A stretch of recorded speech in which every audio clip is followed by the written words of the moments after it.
Hi ಎಲ್ರಿಗೂ ನಮಸ್ಕಾರ. Welcome back to my YouTube channel. I am Rakshita Dileep Gowda.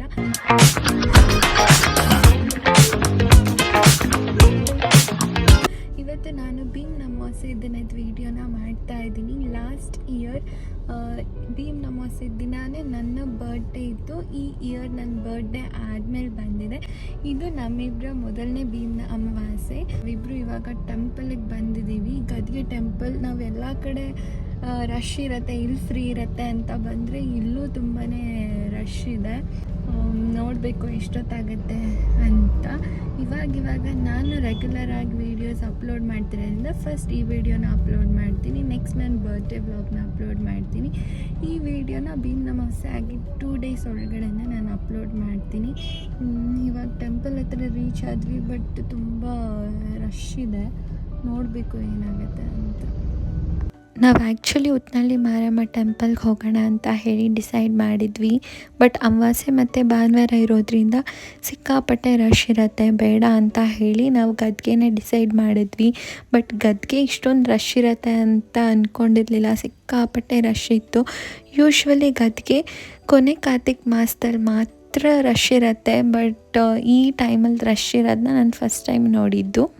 Actually ನಾವು ಗದ್ಗೆ ಟೆಂಪಲ್ಗೆ ಹೋಗಬೇಕು ಅಂದ್ಕೊಂಡು ಬಂದ್ವಿ. ನೋಡಿದ್ರೆ ಸಿಕ್ಕಾಪಟ್ಟೆ ರಶ್ ಇದೆ. ಕಾರ್ನ ಪಾರ್ಕ್ ಮಾಡೋದಕ್ಕೂ ಅಲ್ಲಿ ಸ್ಪೇಸ್ ಇಲ್ಲ. ಇನ್ ಕೇಸ್ ಎಲ್ಲಾದರೂ ಪಾರ್ಕ್ ಮಾಡಿಬಿಟ್ರೆ ಮತ್ತೆ ರಿಟರ್ನ್ ಅಂತೂ ತೆಗಿಯೋದಕ್ಕೆ ಆಗಲ್ಲ. ಅದಕ್ಕೆ ಇಲ್ಲೇ ನಿಯರ್ ಬೆಟ್ಟದ ಭೈರವೇಶ್ವರ ಟೆಂಪಲ್ ಇದೆ, ಅಲ್ಲಿಗೆ ಇವಾಗ ಹೋಗ್ತಾ ಇದ್ದೀವಿ. ಅಲ್ಲೂ ರಶ್ ಇರುತ್ತೆ ಏನು ಅಂತ ಗೊತ್ತಿಲ್ಲ, ನೋಡಬೇಕು. ಅಲ್ಲಿ ರೀಚ್ ಆದಮೇಲೆ ಕಂಟಿನ್ಯೂ ಮಾಡ್ತೀನಿ. ಆ್ಯಕ್ಚುಲಿ ನಾವು ಕಾರ್ನ ಪಾರ್ಕ್ ಮಾಡಿ ದರ್ಶನಕ್ಕೆ ಹೋಗೋಣ ಅಂದ್ಕೊಂಡ್ವಿ. ಬಟ್ 2 to 3 ಕಿಲೋಮೀಟರ್ಸ್ ಹಿಂದೆಯಿಂದನೂ ಪಾರ್ಕಿಂಗ್ ತುಂಬಾ ರಶ್ ಇತ್ತು. ಆ್ಯಂಡ್ ದರ್ಶನಕ್ಕೆ ಹೋದರೆ ಮಿನಿಮಮ್ 3 hours ಆದರೂ ಆಗತ್ತೆ. ಸೊ ಇವತ್ತು ದರ್ಶನ ಆಗೋದಿಲ್ಲ, ನೆಕ್ಸ್ಟ್ ಟೈಮ್ ಯಾವಾಗಲಾದರೂ ಫ್ರೀ ಆಗಿ ಬರೋಣ ಅಂತ ಹೇಳಿ ನಾವು ಈ ಟೆಂಪಲ್ಗೆ ಬಂದ್ವಿ.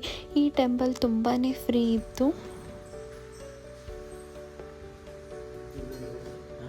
ಫೈನಲಿ ಟೆಂಪಲಿಗೆ ಬಂದು ದರ್ಶನ ಕೂಡ ಆಯಿತು. ತುಂಬ ಚೆನ್ನಾಗಿ ದರ್ಶನ ಆಯಿತು. ಯಾರೂ ಜನ ಅಷ್ಟೊಂದು ಇರಲಿಲ್ಲ.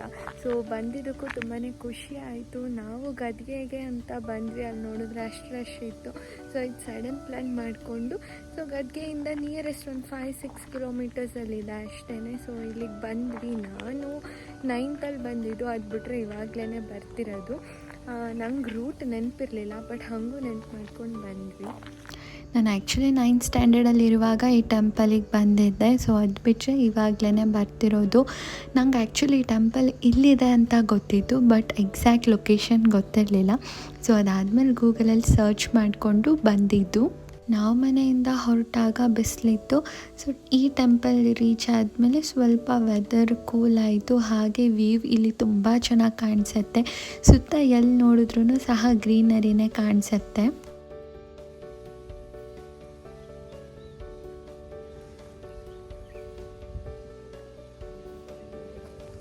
ನಾವು ದರ್ಶನ ಆದಮೇಲೆ ಸ್ವಲ್ಪ ಹೊತ್ತು ಟೆಂಪಲಲ್ಲಿ ಟೈಮ್ ಸ್ಪೆಂಡ್ ಮಾಡಿ ಅದಾದಮೇಲೆ ಮನೆಗೆ ಹೊರಟ್ವಿ. ಡೈರೆಕ್ಟ್ ಟೆಂಪಲಿಂದ ಮನೆಗೆ ಹೊರಟ್ವಿ, ಎಲ್ಲೂ ಹೋಗಲಿಲ್ಲ. ನಾನು ಮನೆಗೆ ಬಂದಮೇಲೆ ಪೂಜೆಗೆ ರೆಡಿ ಮಾಡ್ಕೊಳ್ತಾ ಇದ್ದೀನಿ. ನಾವು ಆ್ಯಕ್ಚುಲಿ ಬೆಳಿಗ್ಗೆ ರೆಡಿಯಾಗಿದ್ದು ಸ್ವಲ್ಪ ಲೇಟ್ ಆಯಿತು. ಸೊ ಫಸ್ಟ್ ಟೆಂಪಲ್ಗೆ ಹೋಗ್ಬಿಟ್ಟು ಬರೋಣ ಅಂತ ಹೇಳಿ ಟೆಂಪಲ್ಗೆ ಹೋದ್ವಿ. ಸೊ ಇವಾಗ ಬಂದಮೇಲೆ ಪೂಜೆಗೆ ರೆಡಿ ಮಾಡ್ಕೊಳ್ತಾ ಇದ್ದೆ.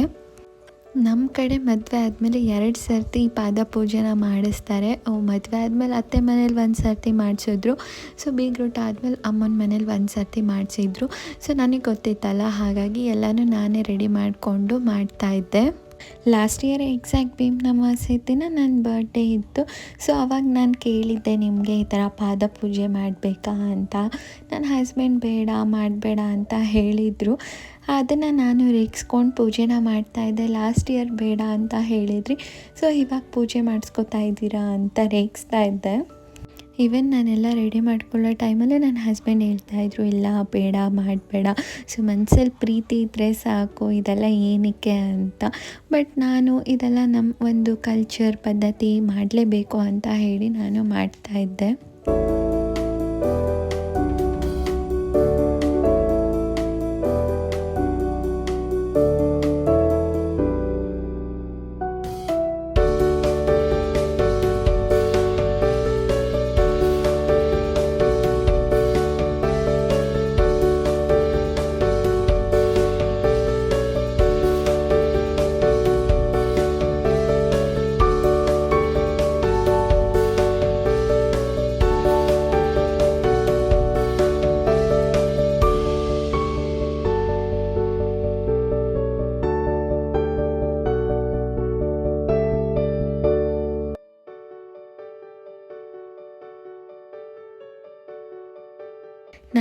ವಿಡಿಯೋನ 2 ಡೇಸ್ ಒಳಗಡೆ ಅಪ್ಲೋಡ್ ಮಾಡ್ತೀನಿ ಅಂತ ಹೇಳಿದ್ದೆ, ಬಟ್ ಸ್ವಲ್ಪ ಡಿಲೇ ಆಯಿತು.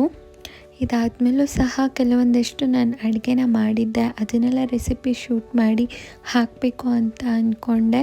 ಬಟ್ ಅನ್ಫಾರ್ಚುನೇಟ್ಲಿ ಪೂಜೆ ಆದಮೇಲೆ ನಾನು ವೀಡಿಯೋನ ಕಂಟಿನ್ಯೂ ಮಾಡೋಕ್ಕಾಗಲಿಲ್ಲ.